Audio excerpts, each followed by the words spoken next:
How do you protect a global lifeline when a single explosion can shut it down? Right now, everything comes down to a narrow stretch of water just 6 miles wide, where tension, fear, and strategy collide in ways most people never see. Because in early 2026, something unusual happened.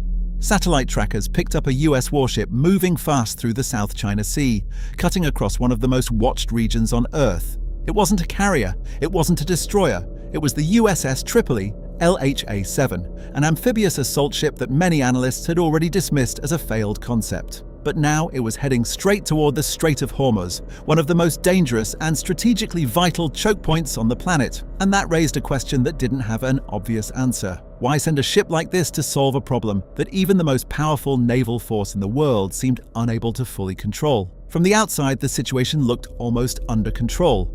US naval forces had already crippled much of Iran's conventional capabilities. Missile production sites had been hit, drone operations disrupted, warships destroyed. Two powerful carrier strike groups maintained dominance around the region, creating what looked like a near-total containment. On paper, it seemed like the equation was solved. But the reality was far more complicated, because controlling 90% of a threat in a place like Hormuz is not the same as eliminating it.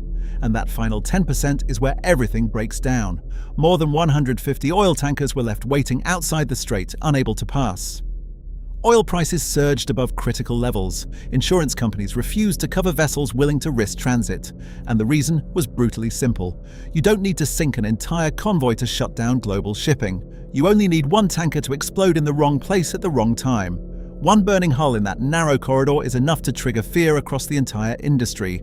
And once fear takes over, the strait effectively closes itself. Not because of military defeat, but because of economic reality. So the real problem wasn't firepower. It wasn't about destroying more targets or deploying more ships. It was about eliminating uncertainty. Because in the Strait of Hormuz, uncertainty is the most dangerous weapon of all. And that's where the limits of traditional naval power begin to show. Carrier strike groups, as powerful as they are, face a fundamental constraint. They cannot safely operate inside the Persian Gulf without exposing themselves to extreme risk. The region has been shaped over decades into a layered defensive zone filled with sea mines, coastal missile batteries, fast attack craft, and hidden launch systems embedded in terrain that is difficult to target and even harder to eliminate completely.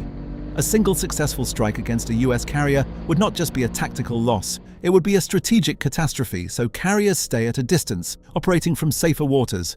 But that distance creates a new problem: time. When fighter jets launch from a carrier positioned hundreds of miles away, they spend a significant portion of their mission simply traveling to and from the operational area.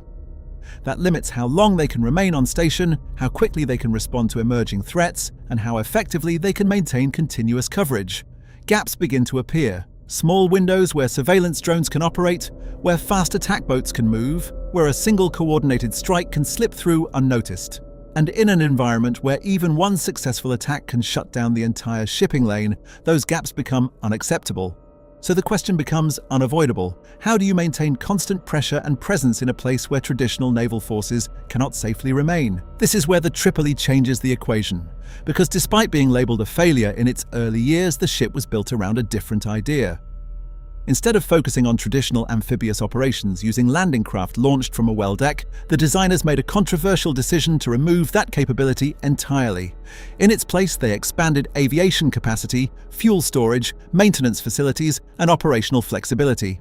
The result was a platform capable of carrying and sustaining a large number of advanced aircraft, including the F-35B Lightning II. This short takeoff and vertical landing jet doesn't require catapults or long runways, allowing it to operate from ships like the Tripoli with a level of flexibility that traditional carrier-based aircraft cannot match. What critics saw as a flaw turned out to be a trade-off that unlocked a different kind of capability. Positioned closer to the Strait of Hormuz, the Tripoli can launch aircraft that reach the operational zone in minutes rather than hours. This drastically increases the amount of time those aircraft can spend actively monitoring and controlling the environment. Instead of brief patrol windows, they can maintain persistent presence. Instead of reacting to threats after they appear, they can detect and disrupt them earlier in the chain. Because in modern naval conflict, the most critical moment is not the strike itself. It's the sequence of events that leads up to it. Surveillance drones identify targets, data is transmitted, weapons are launched. Break that chain at any point and the attack fails. The F-35B's advanced sensors and stealth capabilities allow it to operate in contested environments, detect threats early, and eliminate them before they can fully develop. This shifts the focus from reaction to prevention. But air power alone does not solve the entire problem. Because the Strait of Hormuz is not just an open body of water, it is a complex environment that includes fortified positions on land, particularly on strategically located islands that sit directly within the shipping corridor. These islands act as fixed platforms for radar systems, missile batteries, and surveillance equipment. They cannot be moved, and they cannot be ignored. Even after sustained air campaigns, any remaining capability on these islands represents a persistent threat to every vessel attempting to pass through. So the challenge becomes more complicated. How do you neutralize targets that are protected, reinforced, and positioned in a way that makes them difficult to eliminate from the air alone? This is where the Tripoli introduces a capability that traditional naval forces do not provide. It carries Marines, not just as a defensive force, but as an operational tool that can be deployed rapidly and precisely. Instead of approaching from the sea, where mines and defensive systems are concentrated, these forces can be inserted from the air using helicopters and tilt-rotor aircraft.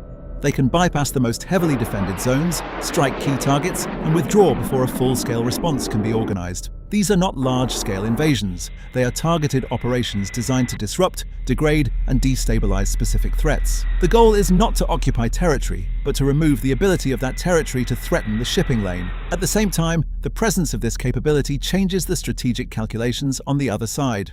Forces that would otherwise be concentrated in one area must now be distributed to defend multiple potential targets. Naval forces operate at a safer distance while still contributing to the overall strategy. The result is a layered system that addresses the limitations of each individual component. And more importantly, it reduces the level of uncertainty that has been preventing the safe movement of commercial shipping. Because in the end, this is not just a military problem, it is an economic one. The flow of energy resources through the Strait of Hormuz affects markets around the world. Disruptions in this region have immediate and far-reaching consequences. So the objective is not simply to defeat an opponent, but to create conditions where normal activity can resume without unacceptable risk. That requires more than strength. It requires consistency, presence, and the ability to respond to threats before they escalate. And this is why the deployment of the Tripoli matters. Not because it adds more firepower, but because it adds a different kind of capability, one that operates across multiple dimensions, one that fills the gaps left by traditional approaches, one that moves the situation closer to stability by addressing the factors that actually prevent it. Because in a place where even a single incident can have global consequences, solving most of the problem is not enough. It has to be complete, and sometimes the solution comes from a platform that was never expected to play that role in the first place.